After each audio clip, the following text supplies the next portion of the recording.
We're here now with Coach Vinay Patel. And, Coach, your thoughts on the game today? I really thought we played with a ton of energy, especially early in the basketball game. We came out of the gates. I was fired up how we came out defensively. That's something we really, really harped on. Monday, Tuesday, and Wednesday was our energy, our intensity on defense, pressure in the basketball, and just really, I thought we did a great job in December against them by really pressuring them out, probably where they like to run their offense. And I thought early we did that, and I thought that resulted in a 10-0 start for us. And so anytime we can get a start like that, it just really feeds off our, the energy of what we're doing defensively. That's what helped us. And then you saw the bench getting into it, and that's another thing we talked about. We watched some clips from when we played them in December, and we were a completely different basketball team than we were on Saturday against Texas Wesleyan. So we kind of did some compare and contrast on, hey, here's back when we were playing really well, and here's what we did on Saturday. And here's what we did really well back in December. Here's what we did, and try to learn from that and try to better ourselves. And I thought we made some really good steps as far as defense this, for this basketball game. I thought it was tough to find a rhythm at all in this game today, and you guys kind of battled through some lulls, especially when they went to a 2-3 zone. And when Lou Dunbar's out of the game, it's tough for you guys to attack a zone, I feel like, because that seems like where the offense stalls when he has to be on the bench. So how do you kind of get through those kind of lulls in rhythm in a game like this? Well, I thought the biggest issue was the fouls. Early in the game, we were getting up and down, and we were getting some great stops, and then we're pushing. And then you saw a lob dunk, I think, from Lou to Walt. Mm-hmm. And we got and then somebody else pushed and missed the layup, and then you saw Tyler Alderman fly in there and get an offensive rebound putback in that early start run. Well, then what happened was all of a sudden they jump in the zone, and this is what we talked about at halftime. And yes, Lou's out, so that takes another shooter off the floor in that zone. But we saw the zone, and then all of a sudden we slowed down big time. Instead of just continuing to attack in transition, and where we can still be good even with him off the floor is running the basketball, up and down the floor in transition, because we can get Walt out in transition, who's really good at getting to the basket. Cyrus can get to the basket in transition. And so, I thought when they started calling all those fouls, our guys were getting frustrated, and then they started playing timid, because there was a point where I think John Brown hit maybe 2 field goals, and all their points were on free throws. And that was us fouling. I mean, don't get me wrong. We were really fouling them.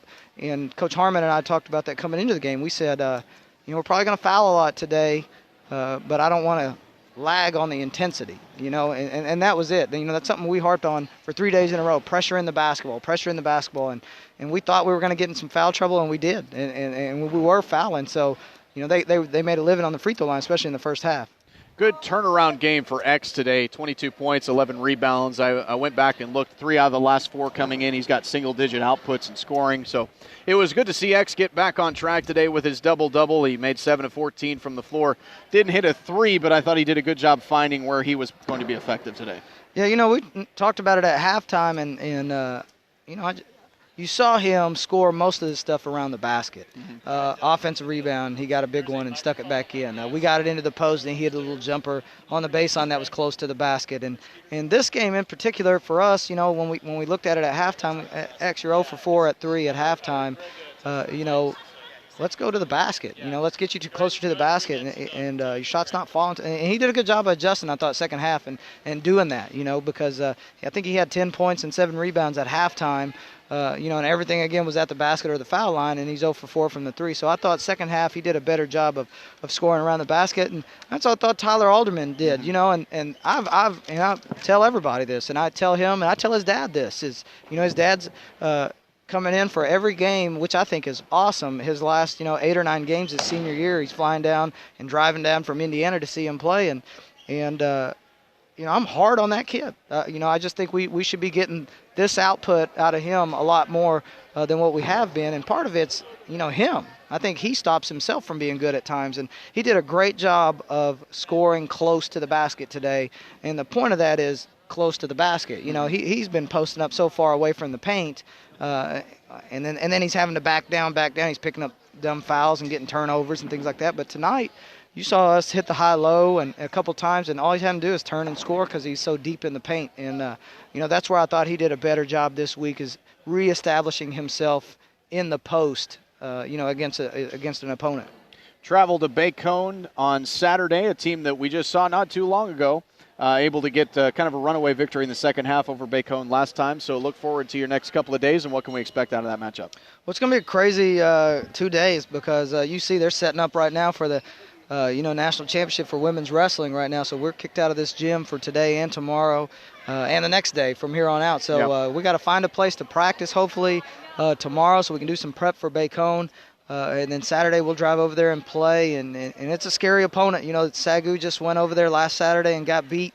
And they did a great job against us first half here. I think we were up 7-9, but I thought Bacone did an extremely good job. They're very athletic.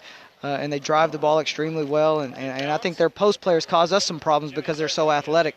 So it's going to be a tough one on the road, and anytime you're playing on the road in this league, it's going to be tough because they're hard to come by in this conference as road wins. So hopefully that's one that we can find a gym and get some good prep stuff in for this weekend and get ready to hit the road and try to win a big one on Saturday.